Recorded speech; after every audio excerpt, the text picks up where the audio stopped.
I see it with a clear eye. So I hustle. Mama's house to Penthouse. Yeah. Yeah, I see it. Yeah, you know, Yeah, I see it. see that? Yeah. That's nice.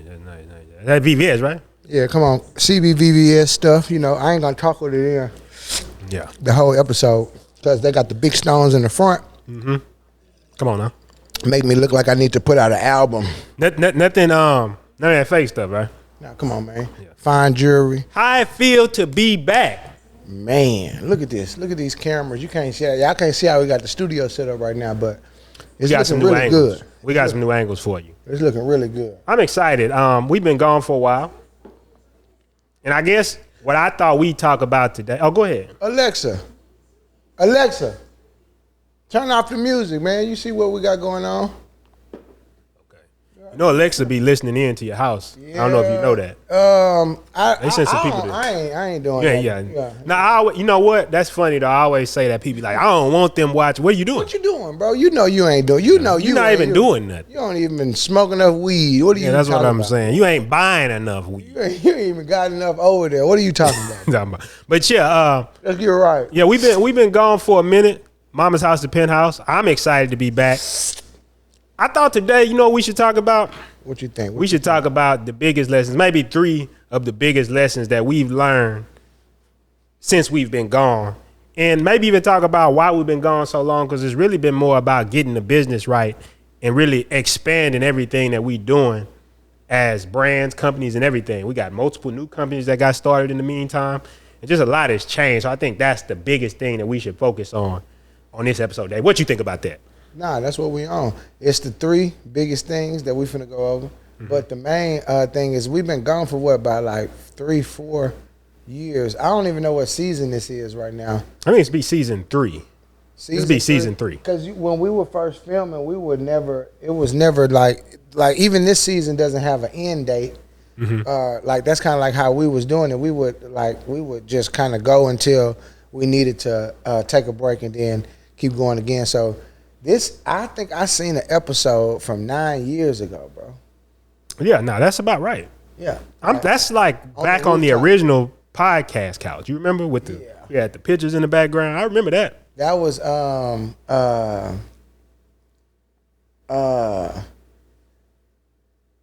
when Jay Prince Jr. and his brother was our neighbors in those big old apartments. In Commerce Tower. Yeah. The crazy. I remember that. That was I remember. Damn, that's like 10 years ago. That shit is wild. That was the first time I was ever living in the area like that. I just wanted to see what was going on. It was my mom's friend had a home and we rented it for Yeah, it was Miss Tanisha, right? Miss Alethea. Okay, yeah. Yeah. She was. Sorry, I didn't mean to get the name wrong. I swear she was a businesswoman. We was like, man, you got this condo. This was live. And we was like, I ain't gonna lie. That was a live studio though. Like when I think about the pictures in the background, the couch, the original podcast couch that we had set up, it moved to the new location. But yeah, man, I was coming from college back then, and we coming from dorms, and I was showing homes with my mom one day, and I think she was showing that home, and I was like, man, I want to live in something like this. Yeah. Like, and of the rent that I was already paying at the time, I was already taking care of that, and then to move in there, if I had somebody at the time, it wasn't kicking through like that. If I had somebody that was gonna take the other room, you know what I'm saying? It actually wasn't that much of a difference. So I was like, man, all you really gotta do is just think, just really want. You know what I mean? Pay the bill, like you said. That's classic. That's classic. It was a long time ago. That's some old lessons type shit. We finna get into what we learned recently. So what we learned recently, there's so many lessons, and that's what I've been pondering in my head. Like, what's the okay, yeah, so it's not in the frame.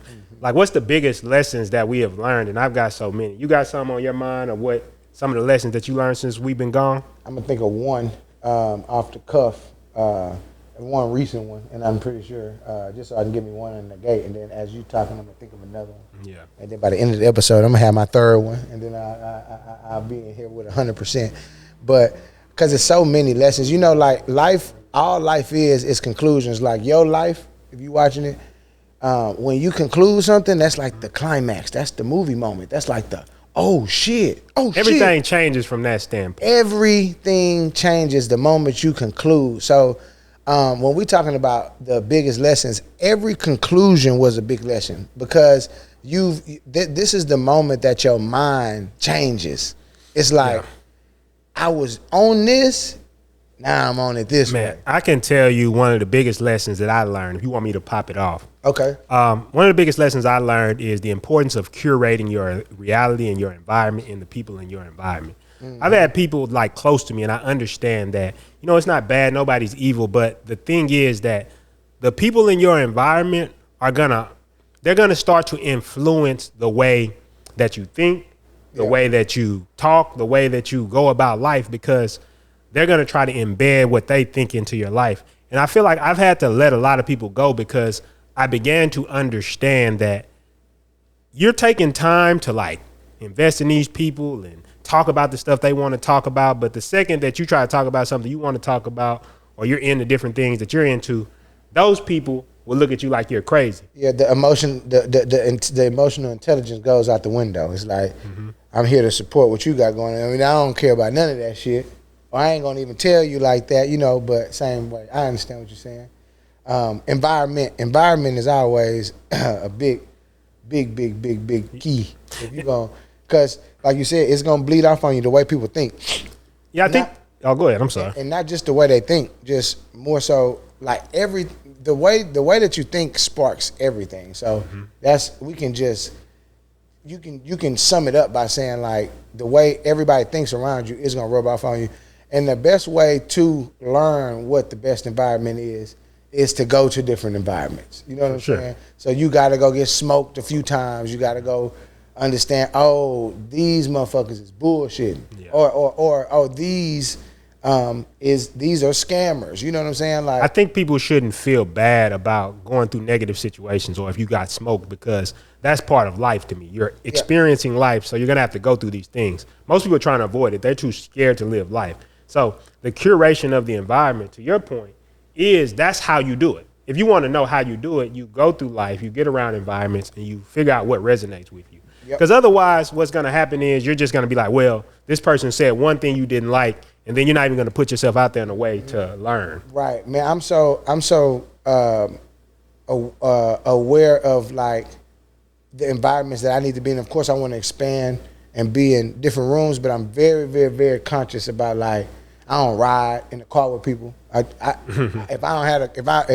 don't have transportation, we ain't getting there. Yeah. And that's no such thing with like we had the fleet services. So you know, like you can call a Uber if you need to, and all of that type of stuff. But like environment, because like a lot of people love to control their environment. I'm one of them.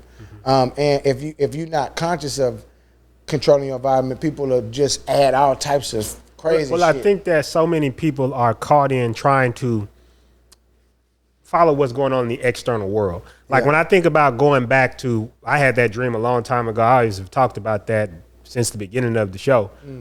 It said you create the world around you. And I think that I'm starting to learn that more and more every day of what that really means. Like every day, even when you read these spiritual books, they talk about things like pendulums, these energies that try to, and I'm not trying to get crazy or weird or anything, but they talk about energies that try to grab your attention. They try to distract you. So if you go on social media, it's going to try to distract you with what it wants you to do, right? Yeah. These people are saying you should do things this way. Your friends are saying you should do things this way. This other person in your life is saying you should do things this way. The whole point is that stuff, if it's around you long enough, might get your attention and might send you off track. So it's important for you to curate not just the people, the stuff you watch, the actual places you go, because even from the way your mind is shaped, and I talked about this on my social media a couple of days ago, in this book called Social, they call it the medial prefrontal cortex. And it's basically when you're young and you hear people tell you certain things, just because you've been told that in repetition over and over, that comes back as if it's your own idea. So curation to me is not even just, oh, this is cool, cut off your friends, like you trying to be hard or anything like that. It's more a necessity if you're going to be successful as an entrepreneur, in my opinion. And successful as a human being, shit. It's living life. Yeah, living life, getting out of life what you want. If you if something is not what you like, get up out of there, and there ain't nothing wrong with that. And the environment in general is the main thing, because if you don't get up out of that environment, you only gonna end up like everything in that environment. Yeah. And if you don't want to if you're in a great environment and you want to get out of that environment, hey. Maybe. Hey, ain't nothing wrong with that. Maybe you don't want to be great. The the thing I was thinking of, I didn't give my first one, and it was the recent one that we was going over recently. A conclusion, a lesson that I'm coming to is the key man syndrome. We call it a syndrome. Yeah. One of key the man, but we call it syndrome. Yeah, I can't think of some of the stuff from 3-4 years ago. One of the things that's coming to my mind, like king's mentality, queen's mentality. It's been so many lessons. And like I said, we said 3, but I guess this welcome back episode is going to be all over the place as the lessons come back to us. You want to start with the king and queen mentality, or you want to talk about the key man's mentality or syndrome or whatever? Because the kings and queens mentality is kind of, we can bring it up. We got so many more episodes coming up. The key man syndrome is recent, and I think I want to get some fresh perspective on here. I think. So I was gonna just mention it. I suffered from it. One of the lessons that I'm getting out of. You associate as an entrepreneur working hard so much as like the thing that's gonna make you financially free and all of that. And if you're not there, if like you just starting your business and you like or like you thinking you're not really wearing all the hats. Yeah, like you probably still in the community where wearing all the hats is you still getting like praise for that. You know what I mean? Like we recently created spaces where like we are changing our mind and like no more praise for like that's why you got to curate.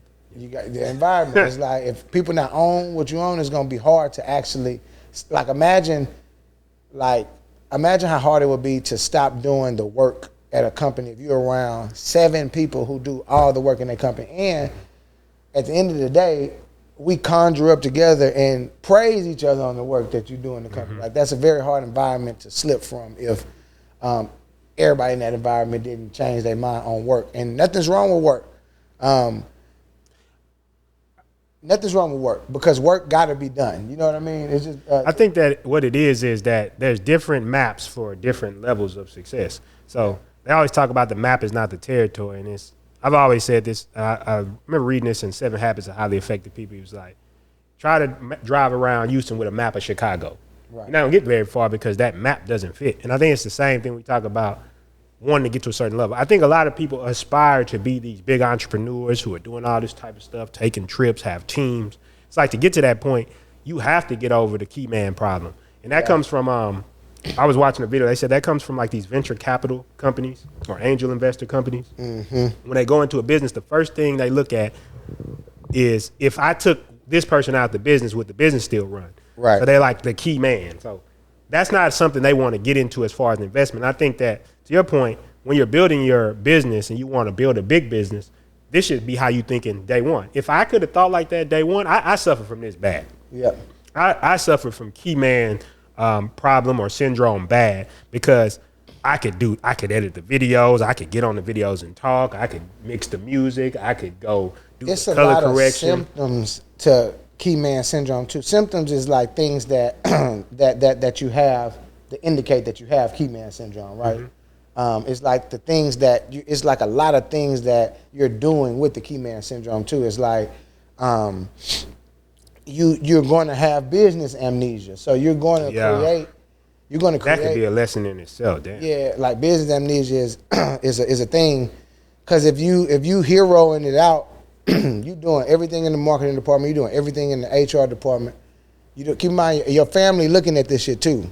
It got to make sense. Everybody staring at you like it worked, or like it's good, right? You're like yeah. But you burnt.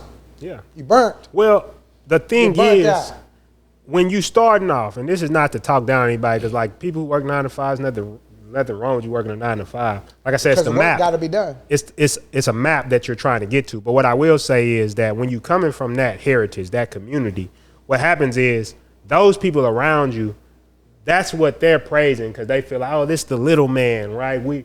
You're working hard. You did 18-hour days. But the whole thing is I've realized that working harder doesn't necessarily mean you're going to be more successful. Like I've worked here hallucination before. It didn't make me more money.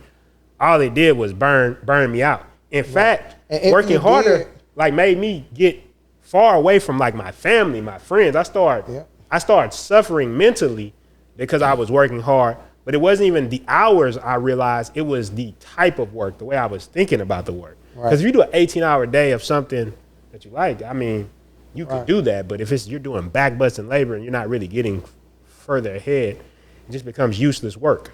Yep. And you can't, you honestly can't do all of the work that needs to be done. Yeah, not to get to a high level, no. No. You can do all the work that needs to be done to maybe take care of your expenses. Mm-hmm. That's easy, you know. But the work that all the work that needs to be done it's a whole different person that got to attack that type of problem. Sure. You know what I mean? So those are the key man syndrome mixed with, you know, business amnesia. Man, recent things. I want to touch on that business amnesia because I think I told you this. We were talking the other day, and I was telling you about this example, right? Like they have these video games called Metroidvania video games, and what they basically are is there's maybe a ledge that you can't get to. And you have to go to fight this boss, and then you unlock the double jump. Now you can get to the ledge. And I realized that's what business is. And this is why people get business amnesia, because it's like you may be doing a strategy, and the strategy doesn't work. And then you just forget about that strategy, say that doesn't work, you write it off. And then if you came back to that same strategy just 2 months later after you got some new information, that strategy would now work. But you've got business amnesia, and you'll find yourself doing these things where you do something for a long time, you come back to a strategy you used to do and be like, man, why did I stop doing this? Because you was doing everything. Come on. You can't hold mentally in your head. It's like, once again, like a save point in the game. You're trying to beat a game that takes 25 hours to beat, but you starting the same every day from the beginning. From the beginning. You cannot memorize this shit. And you got to remember, that's why you built the business. The business, anytime I hear the word business, I just think, and that's what I think. I just think processes, like things that happen automatically. That's the only thing I can think about a business. So the moment that a venture business, the moment that a venture capitalist realizes that you are doing everything, you the key man, this now to me as a venture capitalist, as a person that's about to invest, I'm now unattracted. I'm like, oh, okay. Because I know, I remember personally, and I already know the outcome, even if you the coldest motherfucker, like, it's you can only do so much in a day. I mean, I've been somebody like, I've programmed, I've coded, I've done video, I've done all the parts of the business. And it sounds good to people because you're going to get people on the internet. If I went and told everybody, I done this, I'm going to have comments like, man, you did it, bro, you work hard. But at the same time, I see people who can do all this stuff, and because they're so focused on that, they lose to other people. I was watching a video the other day. You know what they said? Yeah. They said, really what you should be doing is specializing in a couple areas and hiring out everything. Yeah. Like what we got going on. Like with the new that's office. What I'm saying, because if you really think about it, let's say somebody is a great speaker, right? Yep. Well, while you're doing all the other tasks, he's hired people to work on all the marketing, the PR, all that stuff. And all they do is focus on speaking. Mm-hmm. They're going to be a way better speaking because they're only focused on the area of strength that they have versus you focusing on all these areas. And you're not that good at any of them. Yeah. It's like, I can program, but I'm not a world-class programmer. Right. But if I'm focused on it, like I'm doing programming and stuff like that, it'd be better to hire somebody to do the programming, let them be world-class at that, and then I can be world-class at the things that I'm good at, and I can start polishing and refining those skills instead of trying to do everything and you just kind of trash it, everything at once. And hiring, he mentioned hiring lightly. There's ways to get into that too, lessons learned. As far as offers, these are ways that eventually you'll have an offer that can sustain your business in a way that allows you to hire, or in a way that allows you to get funding. You know what I really like that you that really changed my mind that you said. And it was, I remember one time we were talking about this is a big lesson about hiring people, because a lot of people may be listening, they may be going through what I was going through. My thought process, man, I got a certain amount of money to hire people. And that was just, I wasn't gonna revisit that topic in my head. And he was like, man, you know, you can partner with people, you can offer them different things, maybe percentages, commissions. There's all these different scenarios and strategies that you came up with as far as how you could go about hiring. Yeah. And I think the limitation there for me was I just couldn't see it that way. You get what I'm saying? And I think a lot of times when you're going into it, like for example, you've had people where you're like, okay, we're gonna do this percentage contract for 6 months or a year, and then we're gonna look at that again after a year because it'll no longer make sense when the business is at a certain point. So now you've got people hiring, or like if you're building some type of app, you may be able to offer a development team a percentage. Which mitigates that thought that you said, like, I don't have the money to hire people. Yeah. Because I know that's what people would say. Yeah. It's actually, it's logical too. Because to actually hire somebody, you logically, you do need the money. But it's so many conclusions that lead up to the success of something. But the sexy offer is what, you know, is a thing that allows you to understand that you're going to have leads this month. You know what I mean? I think that's that lesson about the offers, and just to kind of give y'all context of that. So that's basically when you are going to the market, you have your product, and your product is like these sunglasses right here, right? But if I was like 2 for 3, when you buy 3 sunglasses, you get 6 sunglasses. That is an offer. I'm giving you something a little bit more than the product. And I think that a lot of time when you go to the market, like you said, once you find an offer that's a good fit, you're gonna get leads, because that offer could really just be a picture on Facebook and people be like, I want the offer. Exactly. So they're gonna at least sign up for a call or a webinar or something to see you present that offer. So now, once you have the confidence that you can bring in leads and then actually convert those leads, you're never gonna worry about hiring people, because that's the only way you scale. You could be making $10,000 a month, or you could be making $7,000 or $4,000 or $5,000 a month, but you don't have to work as hard because you've hired people out. So many people, I think, are so concerned about, man, I made $10,000, having $10,000 and going doing stuff, when it's like, would you rather have $20,000 but you work 24 hours a day, or would you rather have, say, $10,000 out of that 20, but you really don't work, or you only work in the areas that you really want to work? Right, and then to get out of those, you give a little bit more of a percentage away, and then watch the orders go up. You'll be growing exactly, and that's the name of the game. Other than digging a little deeper into your financial wing and talking to your grant team. You see, I feel like that's got to be a whole episode in itself. It is. It's lessons though. It's lessons to have, because one of the biggest lessons is through the key man syndrome. You out your mind, even if this rubs you the wrong way, you're not like, even if you're building the business to do the fulfillment or to do the work, you out of line. Yeah. You out of line. I think it's just so difficult when you're starting. I'm telling you right now, you out of line. Even I know you love it. I ain't say nothing about you loving it. I ain't get your passionate ass on. I understand. I'm with you. I'm saying you not thinking about your daughter, you're not thinking about your son, you obviously can't be thinking about like things that maybe you don't give a fuck. You know what I mean? Like if you want to do the work all day, that's what you're signing up for. You're not about to Christmas, none of that. Like, I think a lot of people, when they're starting off, those things are looked at as almost like childish or useless, like those parts of themselves of like managing their mental health. And I think that's really what people don't understand. To produce at a high level, I think that it's not, even the work-life balance is not what I think people think it is. People think it's just like, well, I have to spend this many hours with my family and I have to spend this many hours with my work, right? Yes. And some people be like, well, yeah, some people, maybe they want to be able to spend 20, 30, 40, 50 hours with their family a week for them to be happy. I do need to clarify too what I think work is. the type of work I'm talking about as a business owner. All right, because work got to be done. I'm talking about that 80%, that grunt work, the task work, not the critically thinking work. And I think that's the problem though. When you're doing both, that's what gives you no room to do nothing. That is the problem. So I don't mind critically thinking and communicating for 18 hours straight. I also can do tasks for 18 hours straight.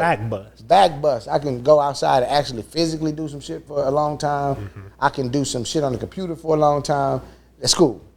That's what I'm talking about, though. That the task work. But as an owner, as a board member, as somebody that's trying to grow something huge, you got to get to the point to where you're comfortable doing the 10% of work at the top and the 10% of the work at the bottom.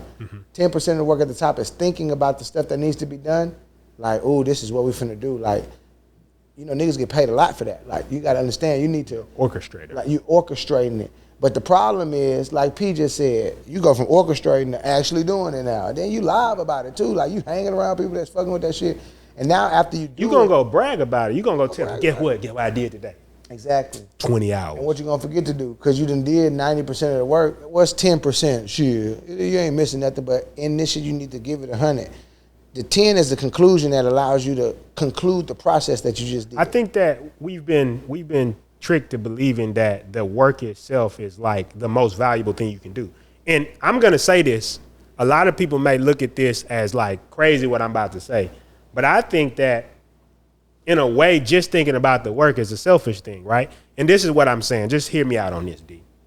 You got somebody who's, what's a very, let's say medicine, right? Like you want to distribute medicine to people, right? Yeah. You go to the back, and it's people who's sick. They need this medicine. Yeah. You go to the back, you got to go brew the medicine up, right? You're the only one who can brew it. So you back there, you brewing it and stuff like that. You putting it together. You come out, and every 1 hour, every day, you can save one person's life. Because you brewing all the medicine yourself, right? Yeah. But what about a person who say, man, I'm looking at this recipe, I'm about to systematize it. And that same person, he go to that kitchen, he put a team together. Now he brewing so much medicine, he's saving 100 lives a day. Yeah. I think that the person who can organize labor like that, and they talk about that in books like Think and Grow Rich, that person is not just making money for themselves. Everybody imagines like this fat person in a suit with a cigar in his mouth making money.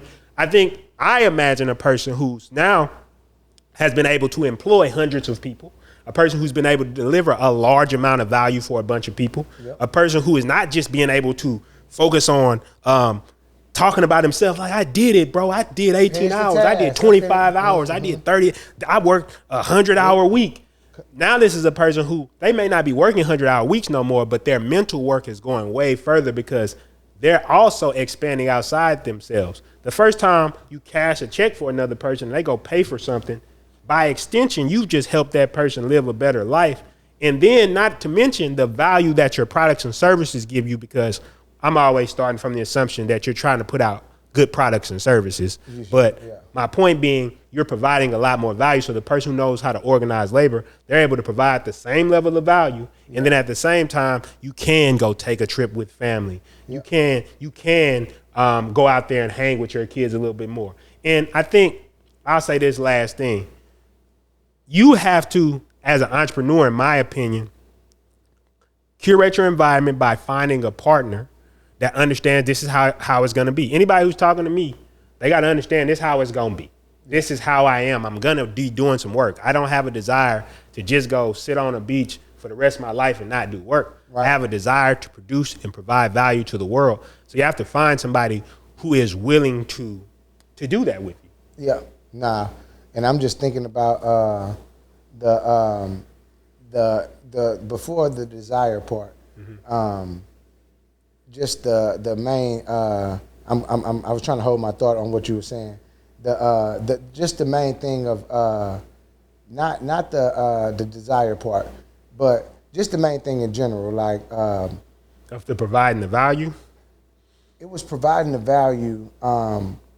What was your main point about providing the value? Well, I just think that the person that is working is not actually providing as much value as they think they are, right? They're providing value in like their own little circle, but they're not providing like multiple people's jobs. There's not like somebody's paying tuition off that person. Somebody's paying for car notes. Somebody's paying for rents and houses because one person decided not to focus on the 30 hours I'm working and focus on how can I build systems that I can bring other people in so they have opportunities to make money and they have opportunities to provide for their family and friends and all that type of stuff. That's my thought process on it. Like the importance of that ladder that I was explaining, like to your point of like it's 10% of work that's needed to be at the top, like what's going on up here, like I need to get people, I need to hire people this way, I need to bring them in this way, then there's the conclusion work at the bottom.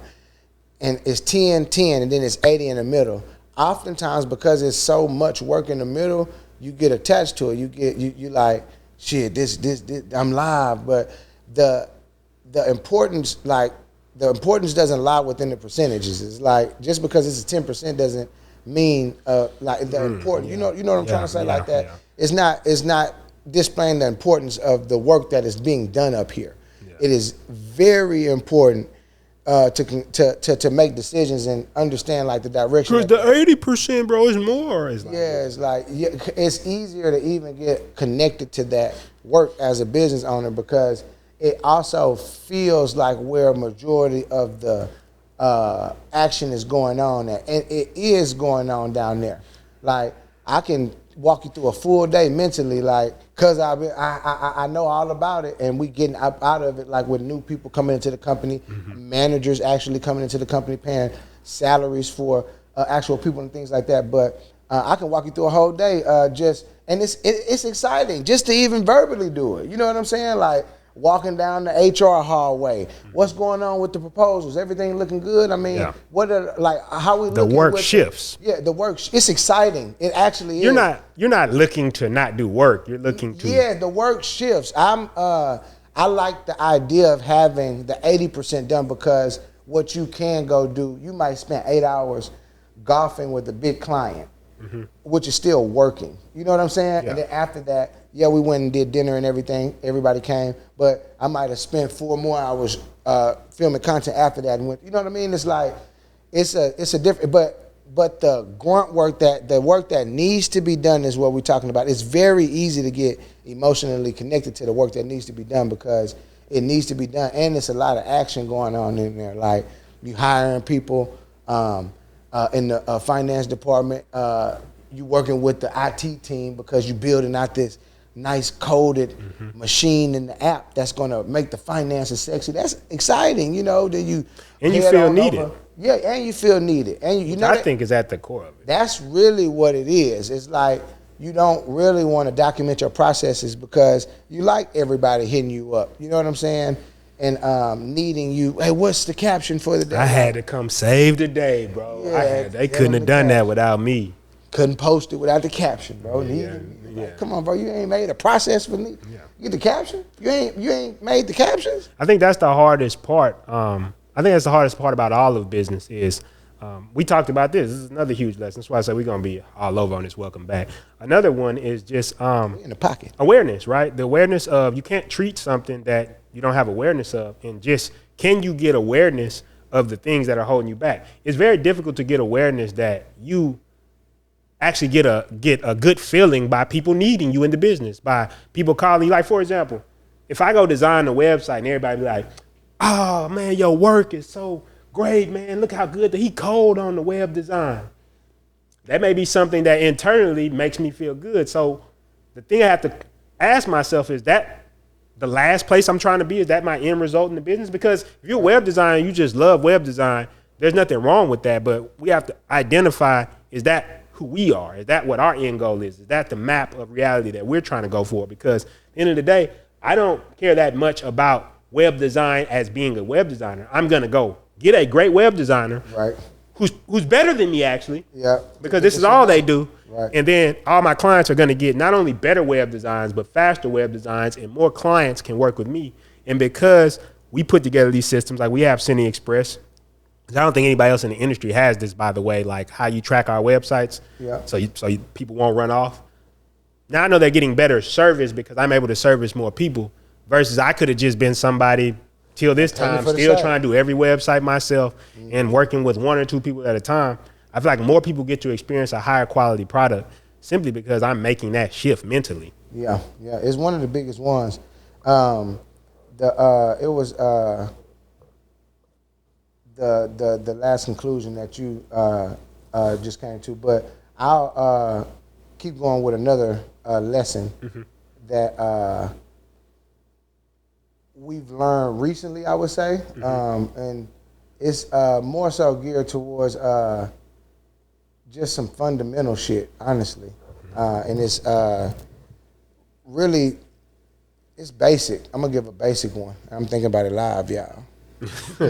Bear with me. But no, we talked about that key man.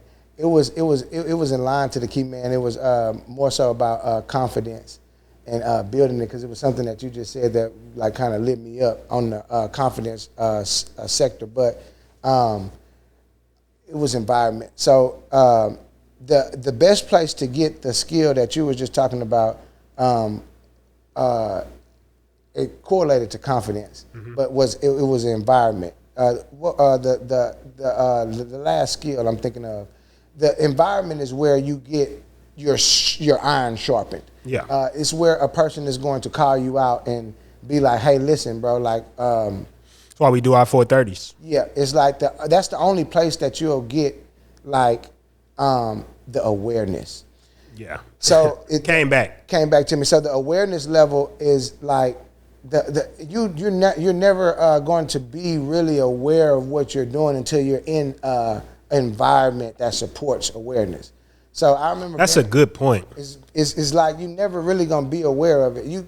I remember being in environments of people, and we chose to not be aware. We chose to like you just wanna like you just and rather not talk people about get serious offended. things. Yeah, if you people bring get up offended if you try to bring up like things that they can improve on. You don't gotta like, bro, duh, like. Well, I think like, to your point about being in environments where these things are praised or these things are asked for. I think the thing I've learned is that most people, you have people in your life that you can talk to about anything, right?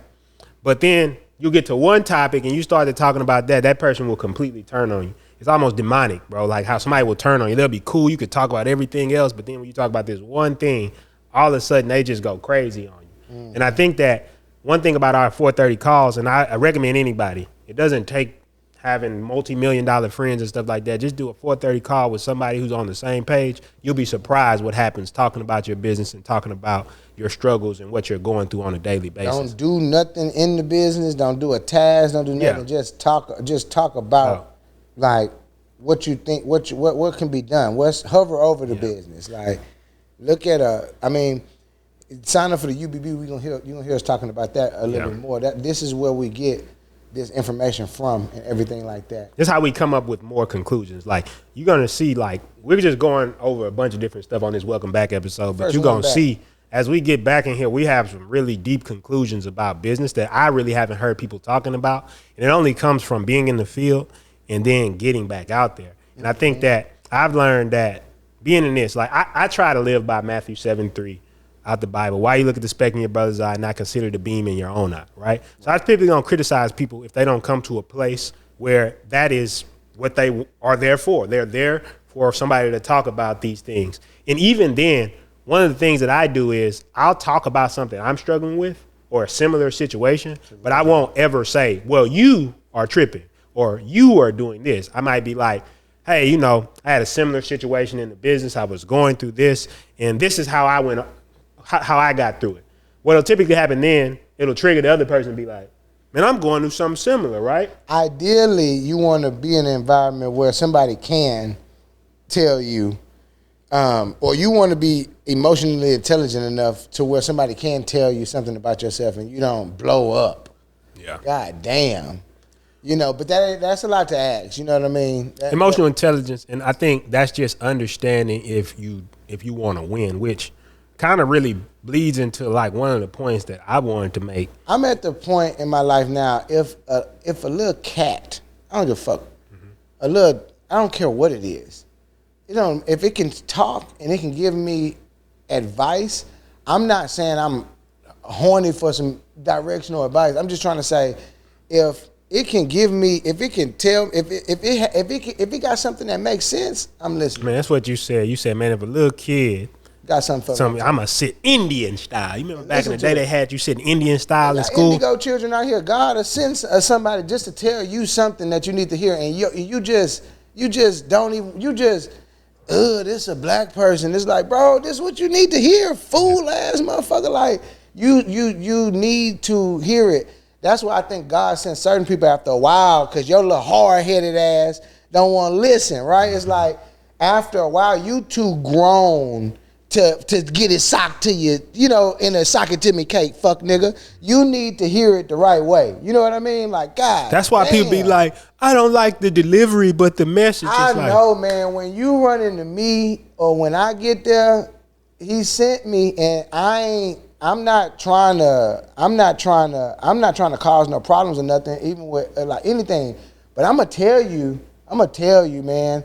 Or I also be learning too, cause everybody, I might, but that's why I'm aware about my environment. That's why I don't hang with a bunch of people, cause I'm gonna tell Joe Blow, he came with you, right? I'm finna tell his ass something, and say something, because nigga, you know what you on too. Come here, let me holler at you, because who is bro anyway? How did bro get here? Well, no, that's curation of environment. I think that what people tend to do, and this is once again to me like a superiority play, right?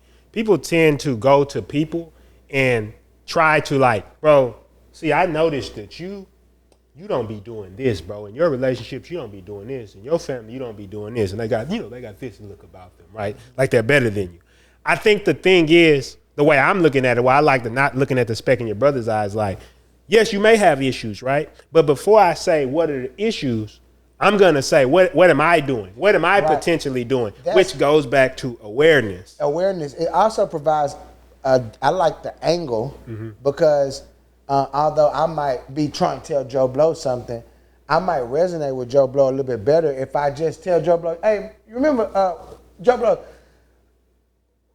6 years ago, I was visiting. Like, you see what I'm about to do? Well, yeah. You see what I'm about to do? What I'm gonna say though is this: instead of just telling, hey, Joe Blow, don't ever do that fuck shit again. Nigga. Environment curation, right, is important, right? I think that if somebody comes in your environment, you tell them, if I start tripping and I start, fuck your couch, you be like, hey, bro, you like, bro, get out. Yeah. I don't think you're tripping, right? Like, I'm actually unruly. I'm tripping. Yeah. But what I'm saying is, I think that with your friends and family, you can get this air of superiority by trying to critique everybody. And I used to be like that, trying to critique everybody. But then I started looking at myself, and I started understanding was like, even in that Bible passage, after it says that part, the next part is first remove the beam from your own eye, and then you'll better perceive how to remove the speck from your brother's eye. Yep. I've realized as I have stopped worrying about critiquing people, I've become better at understanding how to help other people. Yes. Because if you solve it for yourself, you solve it for other people. There you go. All the energy is where it needs to be. Yeah. Criticism is for professional critics. Niggas who gonna get paid a salary for that shit. So I do want to make one more point because we almost out of time. Gotcha. Unless you had something else on that. No, we don't. No, we. Okay. And the last thing I kind of wanted to talk about, the last point I wanted to make is that, and don't get offended when I say this, and you don't know what the fuck you talking about. Me included. Me included. And what I mean by this is, like, I realized that there's a great book called Letting Go. And in this book, they said a lot of times people think you need to do more in order to be successful. And they said a lot of times it's not that you need to do more. It's things you need to let go. It could be childhood trauma. It could be self-limiting beliefs, self-sabotage. And I realized these are the biggest things that stop you as an entrepreneur. That's why when we talk about the UBB in the future, we'll talk about mindset as a big part of it. And I've realized that I used to set up these arbitrary constraints instead of just letting myself be successful. So very early in my career, if I wasn't the person who came up with the best idea, I wanted nothing to do with it. Right. Like nothing to do with it. Like I gave the example back in the day, we were building websites. I used to want to build websites from scratch instead of using something like WordPress in the back end, as if the person who's getting it gave a fuck. Right. It's like I was slowing myself down by adding an arbitrary constraint. And what I've noticed about a lot of people is they'll get into something and be like, all right, I want to be successful. Just like you said, okay, I want to be successful. Here's a guy who can teach you how to be successful. He black though. Yeah. I don't want to listen to him. We all do it. We all do it, like you said. And that's one of the things I'm focused on, like just anything. Like I listen, my brother, I listen to people around me. I listen to the people I need to listen to. I'm just trying to say that's one of the main things I focus on is like fixing the spec. Like somebody's telling me, because if they in my environment, if I can touch you, we having the same sort of thoughts, we having the same sort of experiences. So the fact that they telling me something that they going through, I might have the answer, but I can enlighten them on something that I'm, you know what I'm saying, going through, and they might have the answer. So it's like it's a give and take, and it's a good marriage when you in a good environment, because it's like, I mean, it's been so many things that like the overall success is what you're looking for. You're going to have a lot of great ideas on your success, but you're going to have a lot of inspiration on your success. So when you think about what you want to be, I really believe it starts happening instantly, right? You think, I want to be this person, then tomorrow some type of call comes in. But if you're still stuck in the old way of thinking, you just say, I ain't taking that call, or I ain't going to that opportunity, or I ain't gonna try to put myself out there that way because I'm this way. When it's like, no, you just asked to be this way. Yeah. And so every time you do that, it's like you're sending a signal out that I actually do want to be the same. It's tough. You got to first get into an environment where awareness is like cool.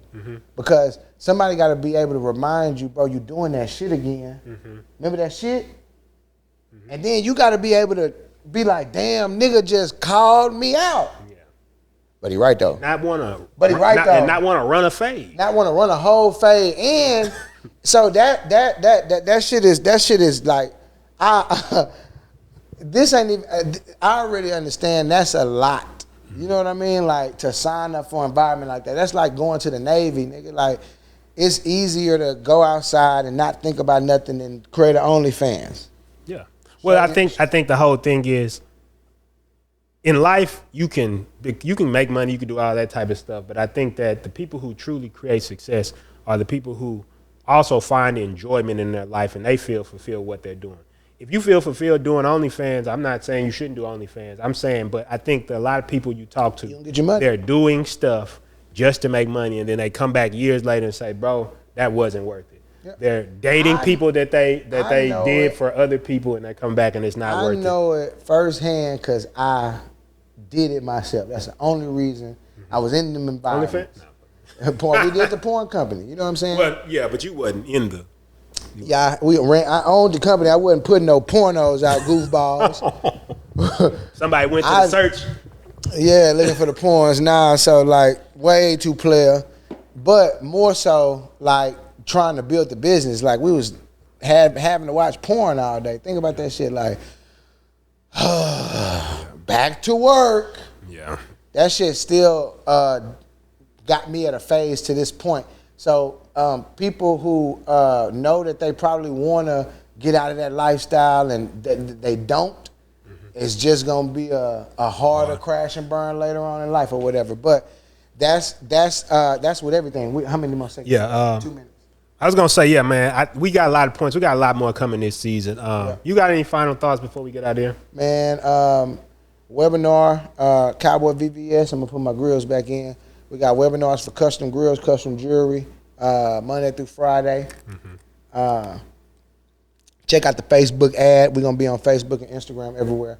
And, yeah, man, Diamond Direct for all of my jewelry companies that need to hop in with us. We got you on the app. We got you. Yeah. And like I say, man, take these lessons and understand we're going to be bringing a lot more. You can find us in the verse. We helping people with apps. We develop apps. We got people, websites, the whole nine. We got software to help you run your business all in one. You can always go to any of our pages and comment below the pages. You'll see content where I'm talking about this stuff, so you can get that. You can comment Fastlane on any of my Instagram posts. We're going to give you a free guide, get you in there so you can get down that path of UBB. But besides that, take these lessons, understand there's a lot more lessons that you can learn. But the biggest one is understand that if you go into this with that mind that I don't know everything, it's going to allow you to open up to a lot more you can learn. You can be a lot more successful. With that being said, see y'all next time. I came up from nothing. Started from the bottom. I see it with a clear eye. So I hustle. Mama's house to penthouse. Yeah.